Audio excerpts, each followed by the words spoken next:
Assalamualaikum warahmatullahi wabarakatuh. Selamat datang di video kami. Perkenalkan, kami dari kelompok sosial transformasionalis globalisasi dinamika lokal dengan anggota tim, saya Rena Anissa Wahyuwanti. Saya Muhammad Faris Izarul Haq. Saya Darmawan Syahputra. Krisna Joko Sastro. Dan kemudian langsung saja menuju presentasi kami dengan judul Intensitas Media Massa sebagai Agen Sosialisasi dalam Mempengaruhi Dinamika Perilaku Masyarakat Menghadapi Situasi Pandemi COVID-19. Dan latar belakang masalah ini adalah diawali pada tahun 2020, dunia dikemparkan dengan merebaknya virus baru yaitu coronavirus SARS-CoV-2 atau yang biasa disebut dengan COVID-19 yang pertama kali ditemukan di kota Wuhan, Cina pada akhir Desember 2019. Virus ini kemudian menular dengan sangat cepat dan telah menyebar ke hampir semua negara di dunia. Akibatnya, percepatan virus ini terus terjadi hingga transmisi lokal yang membuat pemerintah-pemerintah di berbagai negara dunia menerapkan kebijakan yang bertujuan untuk memutus rantai penyebaran virus. Salah satu kebijakan yang diterapkan dalam situasi pandemi ini adalah physical distancing yang pertama kali dicetuskan oleh World Health Organization yang kemudian dilanjutkan dengan kebijakan-kebijakan lain seperti work from home dan juga non-panic buying. Nah, kebijakan-kebijakan dan norma sosial baru ini sebetulnya merupakan tren global yang lahir akibat fenomena global COVID-19 yang akhirnya setiap negara di dunia ini mencoba mengadopsikan kebijakan-kebijakan tersebut di dalam kondisi domestiknya.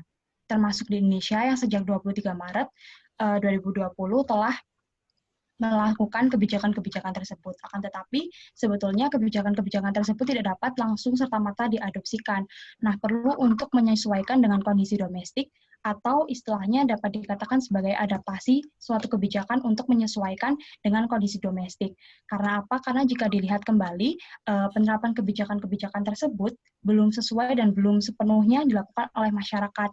Terjadi banyak pelanggaran dan juga kepanikan-kepanikan seperti panic buying, dan kemudian di situasi sendiri di Kota Malang itu masih terjadi banyak pelanggaran di mana masyarakat juga masih tidak menerapkan physical distancing ataupun work from home. Kemudian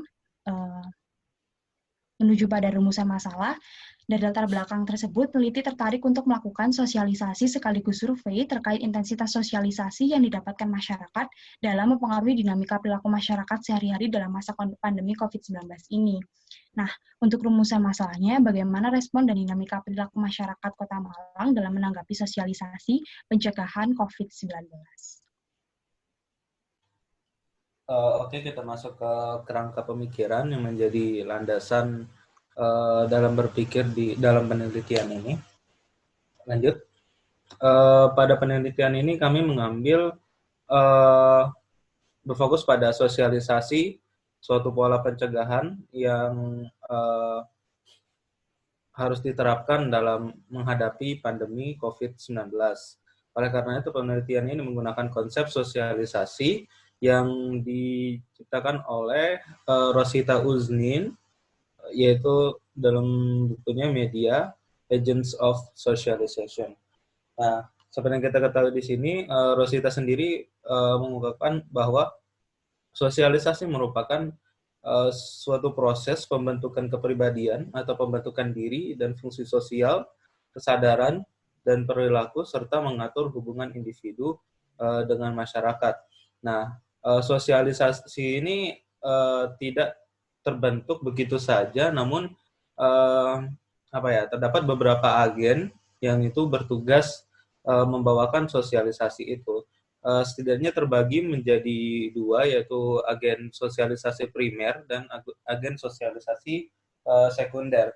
Untuk yang primer sendiri, seperti yang kita ketahui adalah keluarga, di mana keluarga tentunya memegang peran penting di sini. Kemudian ada agen sosialisasi sekunder, yaitu seperti peer groups, kemudian struktur sosial lainnya seperti sekolah, kemudian kelompok agama, lingkungan tempat tinggal sehari-hari, hingga media massa. Nah, dalam konsep sosialisasi ini, Uznin sendiri lebih menekankan pada media massa, di mana media massa ini tidak dianggap hanya sekedar agen sekunder saja, namun media massa merupakan bagian dari lingkungan sekitar yang mempengaruhi perilaku sosial individu dalam masyarakat sehari-hari. Next. Jadi media massa ini sendiri dapat dikategorikan seperti yang kita ketahui, dalam media cetak sendiri itu dapat berupa artikel, kemudian poster, leaflet, brosur, dan lain-lain. Sementara ada media audiovisual seperti TV, kemudian iklan dan film, serta media internet, di mana di dalamnya itu terdapat sosial media, kemudian website, dan blog. Nah, media sosial sendiri di sini memberikan pengaruh kepada kehidupan lingkungan sosial yang berkaitan dengan interpersonal setiap individu. Dan media massa turut mengambil bagian aktif dalam sosialisasi individu atas suatu fenomena atau nilai yang terjadi dalam lingkup sosial. Nah, untuk menentukan model sosialisasi dengan basis media massa diperlukan beberapa pertimbangan analisis ya. Di sini ada dua, yaitu analisis preferensi audiens atau pilihan, di mana kita memilih media massa karena menyesuaikan fokus pada permintaan dan kebutuhan masyarakat di lingkungan sosial. Kemudian yang kedua ada analisis standar sosial dan kepentingan, di mana kita memilih media massa karena menyesuaikan fokus pada permintaan kelompok-kelompok masyarakat sesuai dengan arena interaksi yang menjadi tren atau standar komunikasi masyarakat pada saat tertentu. Next. Nah, adapun media massa dapat berperan sebagai agen sosialisasi adalah ketika mode of action media yang digunakan mencakup beberapa hal, seperti pertama ada planning of information, di mana media massa sebagai agen sosialisasi harus memilih topik yang relevan dengan situasi atau isu yang tengah dihadapi, serta berisi solusi-solusi untuk menghadapi isu tersebut. Kemudian yang kedua adalah satisfaction of individual general interest and striving for knowledge, di mana media massa mengedukasi setiap individu terhadap beberapa kemungkinan yang dapat dilakukan untuk menghadapi sesuatu. Kemudian selanjutnya ada informasional, di mana media massa harus bersifat informatif terhadap isu-isu global dan mampu mengarahkannya pada isu yang terdekat dengan lingkungan sosial masyarakat. Kemudian ada social communication, di mana sosialisasi melalui media massa mampu memberikan ruang komunikasi sosial yang mampu memberikan peluang pada individu untuk merealisasikan kemampuan empati, pengalaman, dan komunikasi sosialnya sendiri untuk membentuk basis dalam dialog dan implementasi peran sosial dan integrasi di dalam masyarakat. Yang terakhir ada entertaining, di mana sosialisasi melalui media massa harus memiliki sifat atau karakteristik yang menghibur dan memberikan kesan estetika dalam mengemas isu atau topik yang disosialisasikan. Next. Lanjut ke bab ketiga pada metode penelitian. Di penelitian kali ini kami memakai jenis penelitian deskriptif kuantitatif. Hal ini kami tujukan karena penelitian ini mengumpulkan data secara objektif dan langsung terlepas dari sudut pandang sosial penelitian.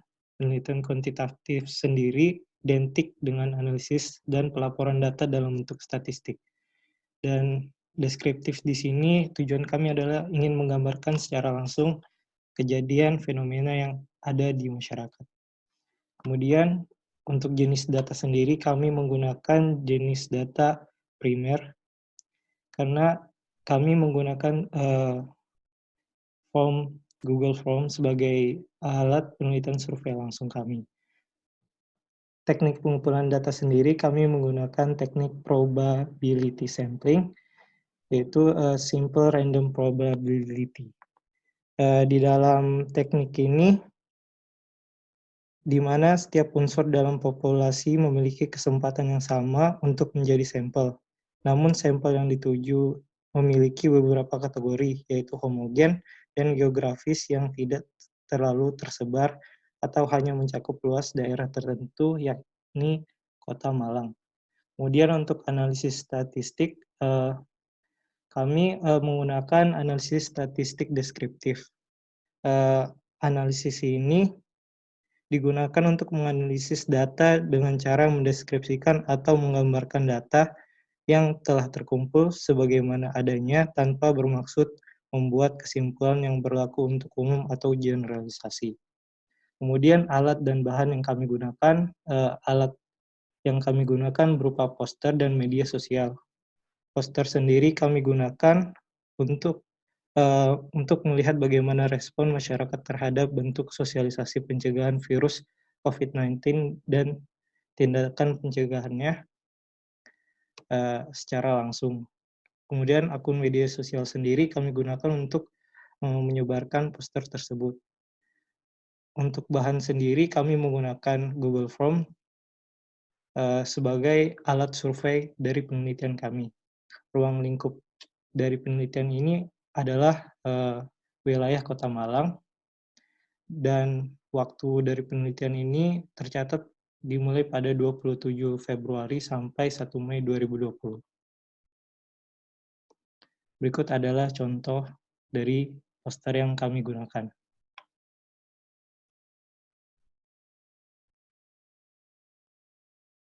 Masuk ke pembahasan. Nah, di sini tuh kita mengambil responden dengan total 79 orang, dan ini profesi mereka mahasiswa-mahasiswi itu sebesar 50,6%, ibu rumah tangga dengan total 10,1%, pelajar 5,1%, aparatur sipil negara sebesar 2,5%, wira swasta sebesar 3,8%, dan swasta sebesar 2,5%. Nah, ini data-data yang telah kami dapatkan. Nah, kan tadi bisa dilihat bahwa kita tuh ada 3 poster, tapi kita merangkumnya menjadi 2 model pertanyaan. Nah, yang ini sama yang satunya. Ini masuk ke pertanyaan pertama.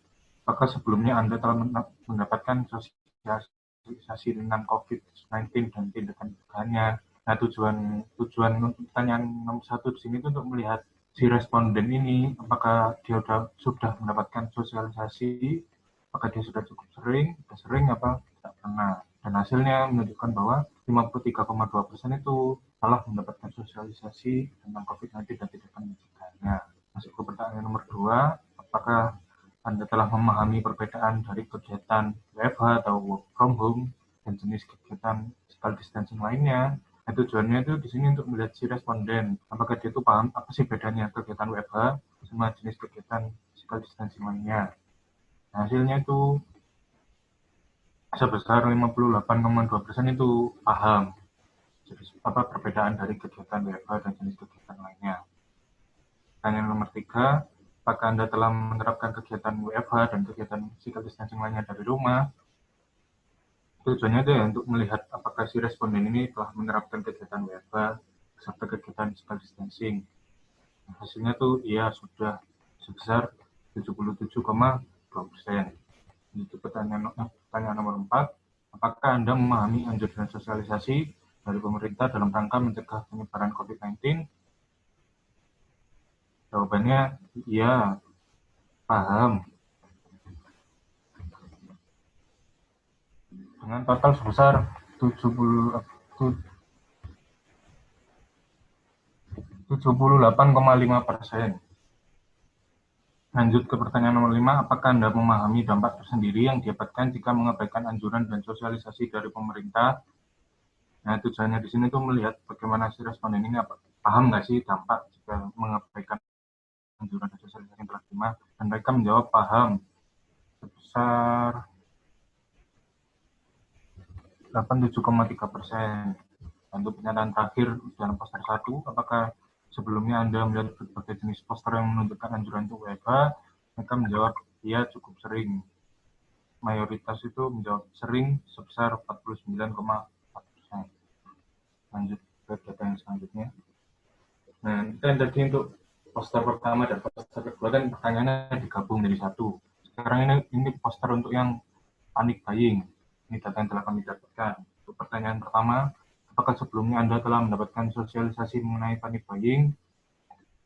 Nah, hasilnya di sini tuh menunjukkan bahwa responden sebesar 44,3% itu cukup sering mendapatkan sosialisasi mengenai panic buying.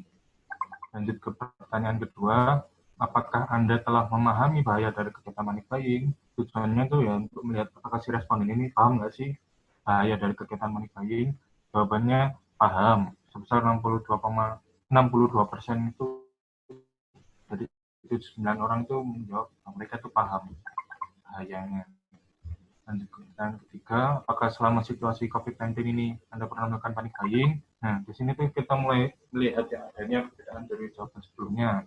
Nah, sebesar 88,6% responden itu menyatakan bahwa mereka tuh tidak pernah melakukan panic buying selama situasi COVID-19. Lanjut ke pertanyaan keempat, apakah sebelumnya Anda melihat berbagai poster yang menunjukkan anjuran untuk tidak panic buying? Yang menunjukkan bahwa data yang menunjukkan bahwa 46,8% masih belum pernah melihat poster yang menunjukkan anjuran untuk panic buying. Ini tambahan saja ya. Nah, pertanyaan terakhir yang sengaja kita tampilkan itu pertanyaan itu, apakah dari semua poster yang diberikan dapat menambah dan membantu pemahaman mengenai tindakan preventif dalam menghadapi situasi COVID-19? Nah, si mayoritas responden ini menjawab bahwa poster yang kami sosialisasikan itu memiliki ilustrasi yang menarik, informatif, dan mampu memberikan pemahaman yang lebih komprehensif kepada masyarakat. Nah, dari analisis data yang telah diperoleh, data-data yang telah disebutkan tadi itu, mayoritas menyatakan telah memahami sosialisasi yang sebelumnya diterima oleh pemerintah itu mereka paham. Namun, jika dilihat dari satu sisi, masih ada saja yang masih belum memahami terkait sosialisasi pencegahan COVID ini. Nah, oleh karena itu diperlukanlah sosialisasi dengan intensitas yang lebih besar agar pemahaman masyarakat di wilayah, khususnya di wilayah Kota Malang ini semakin bagus. Nah, di sini itu dapat dijadikan sebagai media massa yang efektif dalam sosialisasi preventif COVID-19. Baik, kemudian terakhir adalah kesimpulan dari penelitian ini.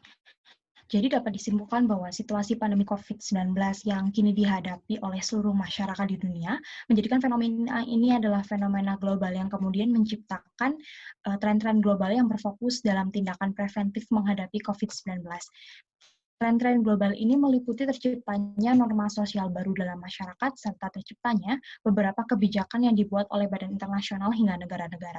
Norma sosial yang kemudian terbentuk dalam masyarakat ini pada awalnya lahir melalui sosialisasi yang terus-menerus dilakukan bersamaan dengan adanya fenomena global. Sesuai dengan konsep sosialisasi itu sendiri yang melibatkan agen-agen sosialisasi termasuk media massa sebagai role of socialization. Di dalam prakteknya, segala tren global tersebut sejatinya tidak dapat langsung diadopsi ke dalam situasi domestik. Karenanya, segala model sosialisasi yang berkaitan dengan isu global COVID ini harus beradaptasi sesuai dengan kondisi domestik, harus dikemas dalam ilustrasi yang menarik, serta bahasa yang sesuai dengan kondisi lingkungan masyarakat. Meskipun dari hasil pembahasan, mayoritas responden telah memahami beberapa bentuk sosialisasi yang sebelumnya didapatkan, namun tidak sedikit pula yang tidak memahami dengan sosialisasi yang diterima sebelumnya. Untuk itu, penyesuaian model sosialisasi terhadap situasi lokal perlu dipertimbangkan dan ditekankan intensitasnya. Penelitian dengan metode survei ini telah mampu mengakomodasi ketidakpahaman masyarakat yang hidup di lingkup Kota Malang, khususnya pada aspek himbauan panic buying COVID-19. Sosialisasi yang sudah terkemas dalam bentuk estetika dan informatif sesuai dengan kondisi masyarakat dapat merepresentasikan bentuk adaptif dari tren global yang ada dan pada akhirnya dapat dipahami masyarakat lokal dan memberikan pengaruh bagi perilaku sosial masyarakat serta efektivitas dari kebijakan yang telah diadaptasi oleh negara. Sekian presentasi dari kelompok sosial transformasionalis. Terima kasih atas segala perhatiannya.